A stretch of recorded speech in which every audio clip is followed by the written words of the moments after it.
Ya udah, kita masih lagi bersiaran di Rampai Pagi secara langsung pada Studio 4 Kompleks Penyiaran Radio Televisyen Brunei Sungai Akar. Dan seperti yang kami janjikan kepada Auda semua, hari ini pengisian yang cukup menarik di Rampai Pagi untuk edisi hari ini ada penonton sekali lagi untuk peringatan kita bersama 29 bulan Syawal 1444 Hijrah bersamaan dengan 20 hari bulan Mei tahun 2023. Di hari Sabtu kami membawakan pada bis kita semua segmen Raudah Hati. Alhamdulillah. Jadi ini yang penting juga untuk kita berikan, iaitu berkenaan dengan kepentingan proaktif dalam kehidupan. Bersama dengan narasumber kita pada pagi ini, iaitu bersama dengan Yang Mulia Puan Dayangku Nur Rabiatul Adawiyah alias Dayangku Wajidah binti Penir Amar, merupakan pegawai kaunselor. Assalamualaikum. Waalaikumsalam. Alhamdulillah. Apa khabar Puan pada pagi ini? Sihat? Baik, alhamdulillah sihat. Alhamdulillah. Rasanya teruja juga untuk mengetahui apa tajuk kita pada pagi ini berkenaan dengan kepentingan proaktif dalam kehidupan. Kita pun rasa macam bersemangat sebab sesuatu yang positif yang akan bakal kita ni kita ketahui. Betul. Jadi, tambahan lagi bukan apa je Mahirah, hari Sabtu, hari Ahad hujung minggu, mungkin selepas tadi memberigakan membicarakan mengenai dengan hal ini nanti mulakan minggu yang baru sekarang, hari Isnin sekarang proaktif dia. Jadi dia mesti faham apa sebenarnya maksud proaktif dalam konteks kehidupan kita ni seharian. Jadi mungkin tadi boleh mulakan sesi wawancara kita ni hari ini Mahirah. Silakan Mahirah. Betul. Jadi terlebih dahulu mungkin kita ingin mengetahui ni ya Puan, apakah sebenarnya definisi proaktif ini? Okey. Bismillahirrahmanirrahim. Assalamualaikum warahmatullahi wabarakatuh. Pertama sekali syukur alhamdulillah kepada Allah SWT kerana dengan izinnya juga kita bertemu pada pagiannya. Jadi seperti yang dinyatakan tadi, tajuk pada hari ini adalah kepentingan proaktif dalam kehidupan. Jadi saya akan menerangkan dahulu apa maksud proaktif ini. Proaktif ini bermaksud mengambil inisiatif dan tanggungjawab ke atas kehidupan diri kita ni sendiri, menetapkan matlamat dan menetapkan macam mana akan mencapai matlamat tersebut.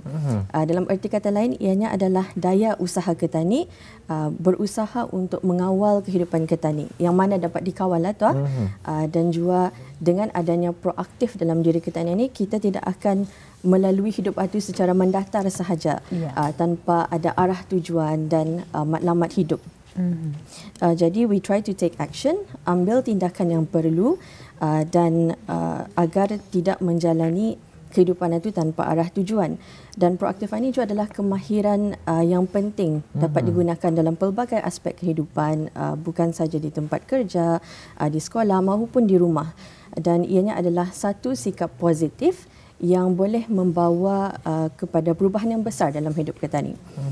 Contoh bersikap proaktif ini seperti bekerja atau belajar dengan teratur, mungkin dari segi masa, menetapkan matlamat ataupun ada life goals, menyesuaikan diri dengan sebarang perubahan dan cabaran yang dihadapi dalam hidup. Mengelakkan penangguhan atau procrastination, ini selalu kita ni alamin berlengah-lengah ni, dan juga berusaha untuk memperbaiki diri daripada apa juga kelemahan kita ni. Jadi kita ni reflect on ourselves lah tu, dan melihat apa yang perlu diperbaiki. Sebagai contoh, kalau di tempat kerja diberi feedback atau kritikan berkaitan dengan prestasi kerja yang kurang memuaskan. Jadi orang yang proaktif akan mengambil feedback ini dan act on it. Apa yang perlu dilakukannya untuk memantapkan lagi prestasi kerjanya. Tapi kalau orang yang tiada sikap proaktif dalam dirinya, ia akan menjadi reaktif. Instead of memikirkan solusi, ia akan marahi orang lain, menyalahkan orang lain, menyalahkan situasi atau keadaan itu, dan ia fokus mencari alasan terpulang, bukannya fokus on tindakan yang bermanfaat. Jadi itulah arti proaktif. Alhamdulillah, itu dia dari segi definisi telah pun dikongsikan oleh Puan tadi mengenai dengan proaktif sebagai mukadimah untuk sesi wawancara kita ni hari ini. Dan secara kesimpulan ni Puan, seperti yang dikongsikan, proaktif itu sesuatu yang positif, tadi mempunyai matlamat dan melakukan sesuatu untuk mencapai sampai matlamat tersebut ada hala tuju dalam kehidupan tani seharian. Jadi Puan juga dah mengongsikan tadi secara generalnya mengenai dengan proaktif dan lawannya tadi reaktif. Mungkin boleh diperjelaskan barangkali lagi dengan lebih dengan lebih terperinci untuk penonton Rampai Pagi hari ini. Silakan Puan. Okey. Proaktif ni sikap lawanannya adalah reaktif. Jadi seperti yang saya nyatakan tadi, proaktif ni ia mengambil inisiatif. Mungkin sebagai contoh, kalau sebelum ada masalah timbul, ia sudah memikirkan come up with plan A. Macam kalau ia akan membuat acara, okey, kalau ni dah jalan, ada plan A lagi, plan B dan seterusnya. Tapi kalau orang yang reaktif ni, ia menunggu masalah timbul dulu baru ia bertindak. Jadi sebagai contoh untuk jelas lagi perbezaan antara proaktif dan reaktif seperti kalau di pejabat tugasannya tiap bulan memang diketahui sudah ia akan menghantar laporan bulanan sebagai contoh. Orang yang proaktif ia akan tahu sudah akan tanggungjawabnya, okey, mesti hujung bulan menghantar laporan bulanan. So ia sudah membuat. Tapi kalau orang yang reaktif, ia macam biar tah belum lagi kena tagih. Tunggu tah bos menagihnya. Baru tah aku membuat. Jadi ia menunggu sesuatu terjadi dulu, which is ia menunggu kena tagih dulu, kena tagur, baru tah ia akan membuat. Ataupun boleh terkial-kial, dia cukup masa akan membuat. Jadi ia mendatangkan manfaat kepada dirinya. Jadi sebaiknya kita ni bersikap proaktif. Ya, Alhamdulillah. Jadi itulah kita telah mengetahui apakah perbezaan antara sikap proaktif dan juga reaktif. Dan apa yang telah kita ketahui, sikap reaktif ini berlawanan dengan sikap proaktif. Kalau biasanya kan Puan, orang yang bersikap proaktif ni, ia macamnya saya lebih bertanggungjawab. Kalau itulah maksudnya ya. Sebab sebelum ini mungkin ada di antara penonton kita ni yang mungkin belum lagi mengetahui apa maksud proaktif ni. Dan kalau reaktif ni adalah merupakan maksud berlawanan dengan reaktif yang lebih kepada berlengah-lengah ni. Jadi sebenarnya proaktif ini penting juga untuk kita ni untuk kita ni adaptasikan dalam kehidupan kita ni, tidak kira dari segi kehidupan dan juga pekerjaan pembelajaran ni Puan. Jadi mungkin dapat dikongsikan bersama dengan penonton kita kenapa sikap proaktif ini penting dalam kehidupan ini. Sikap proaktif ini penting dalam kehidupan kita ni kerana ianya memudahkan kesediaan dan keyakinan kita ni untuk mengawal situasi dan apa juga keadaan yang kita ni hadapi dalam hidup. Ia menjadikan kita ni lebih bersedia, more prepared untuk menghadapi segala liku-liku kehidupan ni lah. Dan juga proaktif ini ia membawa kepada tugasan seharian itu lebih teratur. Ia lebih more organized lah. Dan oleh itu ia akan mendatangkan perasaan tenang, ada peace of mind. Terutama sekali apabila kerja itu teratur, ia akan tahu lepas kerja ni, okay, I will move on to this work. So ia akan menghadirkan rasa tenang itulah. Dan juga ia akan mengurangkan rasa tertekan, rasa keletihan yang terlampau atau burnout. Ia mengelakkan emosi-emosi yang boleh tercetus kalau indah bersedia dan sebagainya. Dan ia juga membawa kepada peningkatan diri dan ada kesedaran diri. Orang proaktif ini ia akan mahu memajukan dirinya. Ia akan mahu memperbaiki dirinya mana yang perlu. Dan juga ia sedar apa kelemahannya dan tahu apa kelebihannya. Dan ia akan gunakan kelebihannya ini untuk mencapai matlamat yang ia tetapkan mengikut kemampuannya sendiri. Jadi itulah pentingnya sikap proaktif ini dalam kehidupan seharian kita ni. Alhamdulillah, rasanya memang cukup padat sekali perkongsian yang diberikan tadi. Kalau tadi bercakap mengenai dengan kepentingan sikap proaktif, bukan hanya dapat tani adaptasikan ataupun praktikkan dalam kehidupan tani bekerja seharian, tapi juga kalau saya cuba membayangkan ni Puan, bagaimana ianya menjadi penting untuk population ataupun grup-grup yang lain, age group yang lain, contohnya untuk para pelajar. Para pelajar pun sikap proaktif memang cukup penting untuk menyediakan diri mereka. Contohnya saja kalau penyurang menghadirkan diri ke kuliah, kalau proaktif ni mungkin boleh penyurang bersedia sebelum kelas dimulakan, sebelum pensyarah masuk ia sudah membaca sedikit background information dan sebagainya. Jadi sesuatu yang rasanya boleh tadi sarankan kepada pelajar-pelajar tadi, maklumlah pelajar-pelajar kalau di sekolah menengah, kalau di universiti masa ni sudah cuti ya. Betul. Tapi bukan bermaksud cuti ni tadi langsung terus lupa pelajaran, tapi mungkin semester yang akan datang mungkin tadi boleh prepare, mentally prepare ourselves untuk next semester. Baiklah, seterusnya mungkin yang menonton hari ini bertanya-tanya, bagusnya sikap proaktif ni nya kedai akunya tahun 8 karangnya naik darjahnya. Kalau pelajar universiti semester berikutnya, semester baru, aku mau makin meningkatkan lagi grading dan sebagainya. Tapi soalan yang rasanya memang ditanya-tanya, ramai penonton bertanya-tanya, macam mana sebenarnya kan mendapatkan ataupun mempraktikkan sikap proaktif ni dalam kehidupan kita ni? Mungkin boleh dikongsikan Puan. Saya akan mengongsikan beberapa cara lah yang dapat digunakan untuk bersikap proaktif ya. Yang pertama ialah dengan membuat senarai tugasan yang realistik. Artinya macam ni orang ada to-do list. Apa yang akan Ketani buat mungkin dalam harian tugas atau dalam minggu itu.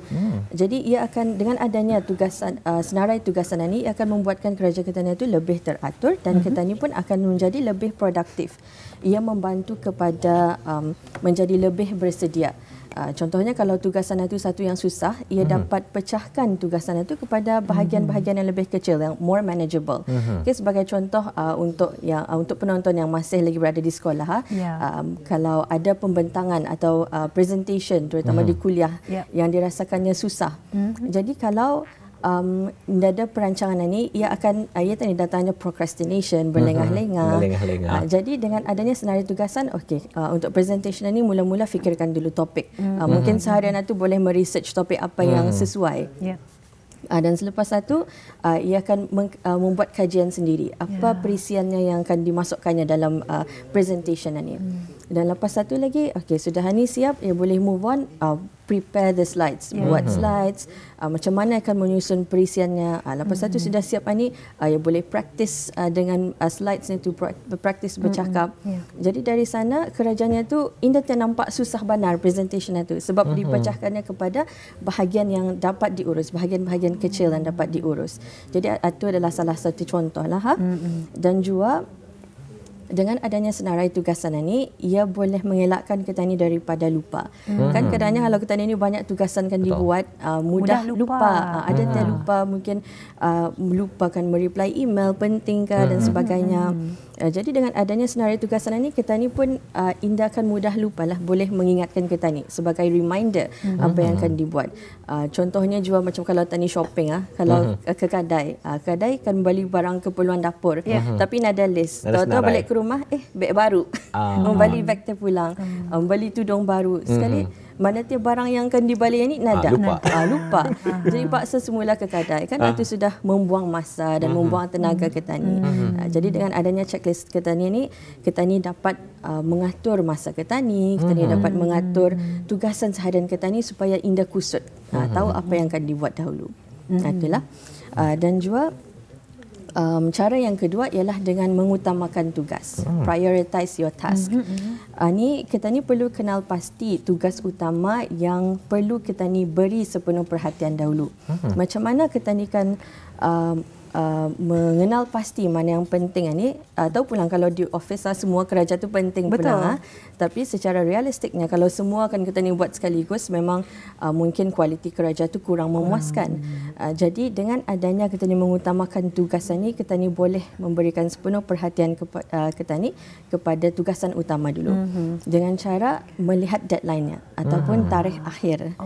Apa deadline yang paling hampir dulu, itu dulu yang dibuat. Jadi cuma itulah kita ni mengutamakan tugas agar tidak terlimpas deadline-nya atau masa akhir itu. Especially untuk yang sekolah juga, ada homework so Indah limpas dead untuk mengantarnya. Jadi dengan cara mengutamakan tugas satu, kita ni Indah terlalai lah dan sebagainya. Betul. Sebenarnya saya tertarik dengan tips kedua tadi, iaitu mengutamakan tugas. Jadi memang kalau sekiranya lah memang ada berlaku juga di antara kita ni, apabila kita ni ada dua tugasan ni, tiba-tiba rupanya sama deadline-nya ataupun tarikh akhirnya. Jadi mungkin kalau daripada Puan sendiri, macam mana tu untuk kita ni mengatasi? Okey. Kalau ada yang deadline yang sama, kiranya dua tugasan ni kena bagikan seminggu. Jadi one of the ways kita ni boleh buat ialah mengagihkan masa. Mungkin dalam seminggu tu, 2 hari membuat kerja A dulu. 2 hari lagi membuat kerja B. Dari segi pengagihan masa lah tu. Tapi kalau pun cematu susah juga kan dibuat, indah cukup masa juga. Jadi dapat difikirkan dari segi kesannya. Mana satu impaknya lagi besar kalau kerja tu indah dapat disiapkan. Seperti contoh tadi macam dua tugasan itu. Mungkin tugasan A ni ianya tugasan internal, menghantar laporan ke ketua. Kalau anda siap, tani tahu boleh dirunding, boleh minta extend. Tapi tugasan B ni ianya adalah proposal untuk klien. Kalau proposal anda dapat, kalau klien itu anda dapat proposal dalam masa yang ditetapkan, boleh menjejaskan dealnya ataupun mencemarkan nama syarikat atau nama jabatan. Jadi obviously tugasan B ni lagi besar impaknya kalau anda siap. Jadi boleh mengutamakan tugasan B ni dulu. So boleh difikirkan dari segi masa dan dari segi impaknya lah.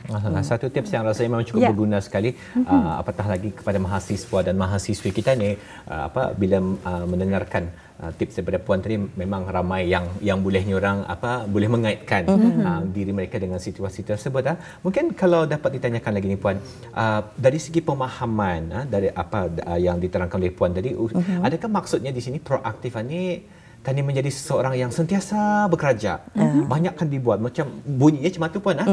Jadi adakah itu sebenarnya proaktif, ataupun kalau tani lihat juga orang proaktif ni sentiasa sibuk, mungkin kalau di kalangan kawan-kawan ataupun di tempat tugasan itu, mungkin orang andangnya tu iaitu center of attention ni, orang memang kan mengambil attention orang, tangannya melihatkan diri sibuk dan sebagainya. Adakah itu sebenarnya proaktif Puan atau macam mana? Sebenarnya proaktif ini bukan pulang bermakna di tempat pejabat itu ia akan mengkonquer kerja, semua tugasan kan diambilnya. Tu membawa kepada burnout terpulang. Ia bukannya cuma tu, bukannya artinya semua kerja kan bis kita kan buat. Ianya adalah bekerja secara proaktif ini maksudnya mengambil aktif dalam bahagian mana yang perlu. Artinya kalau tahu sudah tanggungjawab dan tugasan, jadi itu saja yang tugasan yang dibuat, dan bukan bermakna juga akan diambil kesempatan orang yang proaktifnya. Dilihat ia pekerja harapan, ia kalau dibagi kalau dibagi tugasan, ia siap ni, bagi ia saja. Itu indah boleh lah. Jadi jangan diambil kesempatan kepada orang yang proaktif ni. Sebaliknya sama-sama membawa pekerja lain untuk menjadi proaktif agar organisasi itu dapat berkembang. Ya, alhamdulillah. Jadi itu ya yang dapat kita ni kongsikan. Jadi untuk kesimpulannya, kita ada lebih kurang dari 2 minit ni. Puan silakan. Kesimpulannya, proaktif ini penting dalam kehidupan kita ni, di mana ia dapat mengguide kita ni untuk menjadi lebih teratur dan lebih produktif. Dan juga ia menyediakan kita ni untuk menjadi lebih more prepared untuk menghadapi apa jua situasi yang berlaku dalam kehidupan kita ni. Tapi obviously memang kita ni dah dapat mengawal masa depan lah. Jadi kita ni apa yang dalam kawalan kita ni itu saja yang kita ni kawal. Tindakan yang dapat kita ni sendiri ambil. Jadi fokus kepada apa yang dapat kita ni kawal dan tindakan yang dapat diambil. Dan juga proaktif ini ia membawa kita ni kepada kemajuan ataupun self development. Jadi sebab itulah pentingnya proaktif dalam kehidupan kita ni. Ya, alhamdulillah. Jadi kita ucapkan terima kasih ya kepada Puan Dayangku Nur Rabiatul Adawiyah alias Dayangku Wajidah binti Pir Amar, merupakan pegawai konsulat, kerana berkesudian ya untuk berikan pencerahan yang lebih lagi berkenaan dengan kepentingan proaktif dalam kehidupan. Apa-apa kita ucapkan terima kasih. Terima kasih kembali. InsyaAllah kita berjumpa lagi. Assalamualaikum. Waalaikumsalam.